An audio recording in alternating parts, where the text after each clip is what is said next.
उच्च रक्तदाब वाढू लागल्यावर सुरुवातीला ठळक लक्षणे दिसतीलच असं नाही. म्हणून बीपीला सायलेंट किलर असंही म्हणतात. तरीसुद्धा अनेक लोकांमध्ये काही सुरुवातीचे इशारे देणारे लक्षणे दिसू शकतात. ती वेळेवर ओळखणं खूप महत्त्वाचं आहे. जसं की बीपी वाढल्यावर दिसणारी सुरुवातीची लक्षणं म्हणजे सतत किंवा वारंवार डोकेदुखी. मेन महत्त्वाचं म्हणजे डोक्याच्या पाठीमागच्या बाजूला दुखतं. सकाळी उठल्यावर जास्त जाणवतं, कारण मेंदूतील रक्तदाब वाढतो.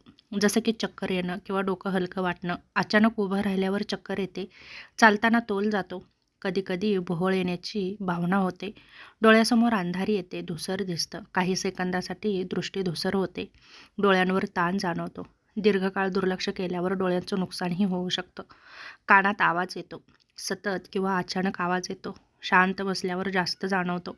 मेंदू आणि कानातील रक्तप्रवाह वाढल्यामुळं होतं. छातीत जडपणा किंवा धडधड जाणवते. हृदय जोरात धडधडतं. थोडं चाललं तरी दम लागतो. छातीत अस्वस्थता जाणवते. जास्त थकवा जाणवतो. थोड्याशा कामानेही दमल्यासारखं होतं. सतत आळस येतो. उत्साह राहत नाही. शरीराला पुरेसा ऑक्सिजन न मिळाल्यामुळे हे होतं. त्याचप्रमाणे झोप नीट लागत नाही. वारंवार जाग येते. रात्री घाम येतो. त्याचप्रमाणे बेचैनी वाढते. चेहरा लाल होतो किंवा गरम वाटतो. अचानक चेहरा लाल दिसतो. अंगावर उष्णतेची लाट दिसते. रक्तवाहिन्यांमधील दाब वाढल्यामुळे ही सगळी लक्षणं दिसतात. त्याचप्रमाणे पाय, घोटे, चेहऱ्यावर सूज दिसते. विशेषतः संध्याकाळी किडनीवर परिणाम होण्याचीही सुरुवात असू शकते. नाकातून रक्त येतं.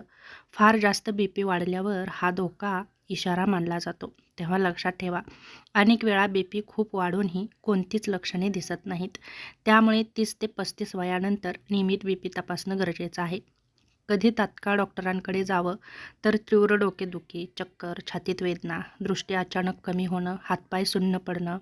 बीपी नियंत्रणासाठी प्राथमिक सवयी म्हणजे मिठाचं प्रमाण कमी करा. रोज 30 मिनिटे चाला आणि ताणतणाव कमी ठेवा. तुम्ही जर तुमच्या जीवनशैलीमध्ये बदल केलं तर हे शक्य आहे. त्याचप्रमाणे वजन नियंत्रणात ठेवा. झोप पूर्ण घ्या आणि बीपीची नियमित तपासणी करा. तुम्ही तुमच्या जीवनशैलीमध्ये थोडासा बदल केला आणि योग्य त्या सवयी लावून घेतल्या तर तुम्ही बीपी ही कंट्रोलमध्ये नक्कीच ठेवू शकता. तेव्हा चांगल्या सवयी लावणं खूप गरजेचं आहे.